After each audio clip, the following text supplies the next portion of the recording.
Yeah.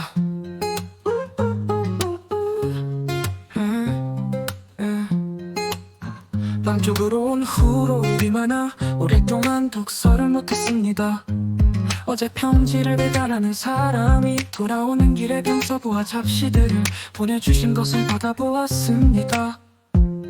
이를 외우고 읊으며 매우 기뻤고 단식하며 내 마음속 깊이 사념이 일어났습니다. 또한 세상의 학자들이 글의 옛 문장을 조차 글을 지어 제가 옛 수준에 이른 것을 기뻐하게 되었습니다. 저는 비록 재주는 없으나 젊었을 적 글짓기를 좋아하였고 사람들과 어울릴 때도 문장을 논하기를 즐겼습니다. 제가 글을 좋아한다고 말할 수는 있겠으나 글을 잘 짓는다는 것은 세상에 더 잘하는 이가 많으니 절대로 저에게 해당되지 않습니다. 선생님께서는 저와 평소에 함께 마시고 먹으며 웃고 얘기할 때 작은 일은 잊었는데 갑자기 큰 두루마리에 저의 펜슬과 성명까지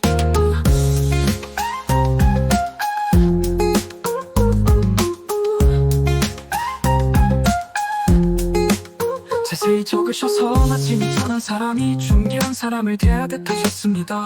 이는 어찌된 일입니까? 어쩌면 저를 망령되이 글을 안다고 생각하시고 그릇되게 가르침을 청하는 사람처럼 궁경하신 것 아닌가요? 글을 돌려드리고 싶었지만 그 글을 좋아하고 감상하기를 탐하여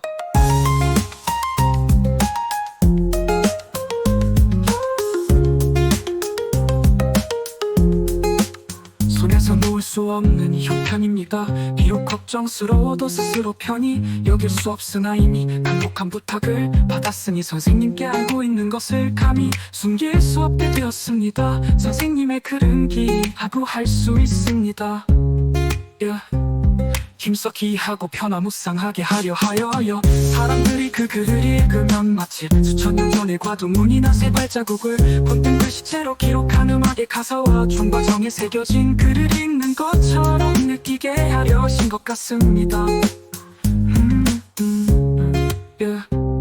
선생님께서 좋아하시는 것이 이러다는 것은 본래 좋지 않을 것은 없지만 제가 들은 바로는 글을 잘 찍는다는 것이 어찌 글을 기이하게 찍는 것을 뜻하겠습니까? 글을 잘 짓는다는 것은 원래 기이한 것을 주로 하지 않습니다. 문장이란 무엇을 위해 짓는 것입니까? 이치를 알지 못하는 사람은 말을 잘할 수 없으나 세상에는 말을 잘하는 사람이 많습니다. 그러나 문장만이 전해지는데 어찌 오직 전해지기만 하겠습니까? 글을 잘 짓는 것으로 말미암아 말도 더욱 정교하게 되고 말이 교묘해지는 것으로 인해 이치도 더욱 분명해지는 것입니다. 그래서 성인들이 글을 귀중히 여기셨습니다.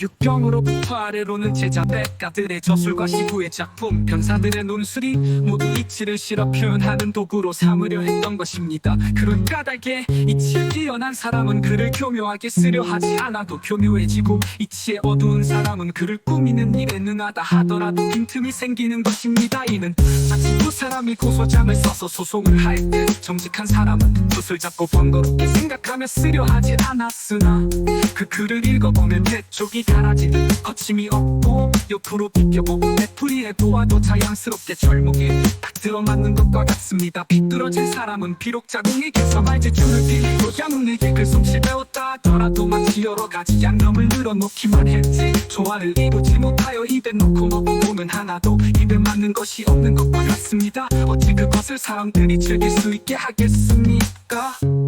그러므로 글을 공부하는 단수는 이치에 밝게 드는 일이 급수무입니다.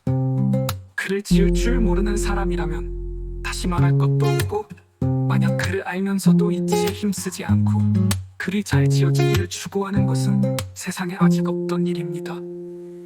삼강황하 회수와 호수의 물이 터져서 물길을 따라 내려가면서 도도히 칼콜밤 낮을 쉬지 않고 흘러 지주산에 부딪히고 열양을 무너뜨리며 강물과 호수를 이루어 바다로 흘러갈 때 서서히 흐르는 곳에서는 작물결이 치고 세차게 흐르는 곳에서는 큰 물결이 칩니다.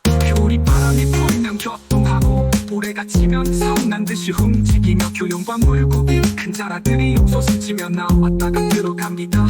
이것이 물의 기이한 변화입니다. 그러나 물이 처음부터 찌그러했겠습니까? 물길을 따라 터져 흘러가면서 물이 만나는 것들로 인해 변화가 생기는 것입니다.